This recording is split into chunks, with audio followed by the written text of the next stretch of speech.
These complex and often surprising events show that the American Civil War resulted from decades of mounting tensions fueled by political, economic, and cultural differences between the North and South.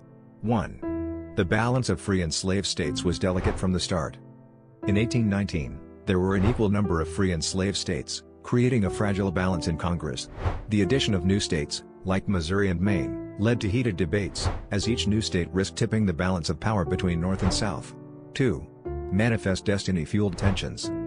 The belief in manifest destiny, or the idea that the U.S. was destined to expand westward, increased the urgency to acquire more land, which led to disputes over whether new territories should allow slavery, intensifying North-South tensions. 3. Texas admission sparked controversy. When Texas joined the Union in 1845, it wanted to be a slave state, which offset the balance. Additionally, Texas claimed territories that conflicted with Mexico, leading to the Mexican-American War and the acquisition of more land, which became a new battleground for the slavery debate. 4. The Compromise of 1850 tried to preserve peace. The Compromise of 1850 admitted California as a free state to maintain balance but required it to send a pro-slavery senator to Congress. It also introduced popular sovereignty, allowing new states to decide on slavery through voting, which only fueled sectional tensions further.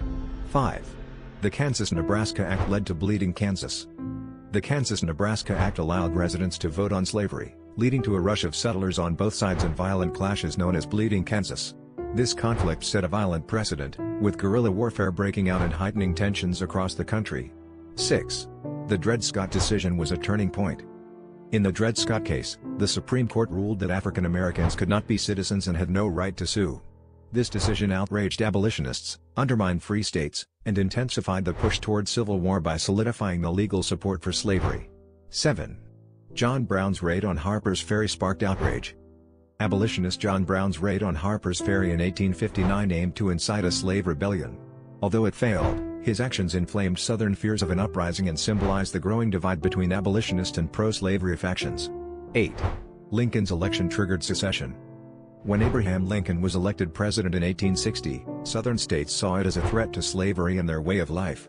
His election led South Carolina to secede from the Union, soon followed by 10 more Southern states, forming the Confederate States of America. 9. The Civil War began at Fort Sumter. The first shots of the Civil War were fired at Fort Sumter in South Carolina, where Confederate forces attacked the Union-held fort, sparking the beginning of open conflict between the North and the South.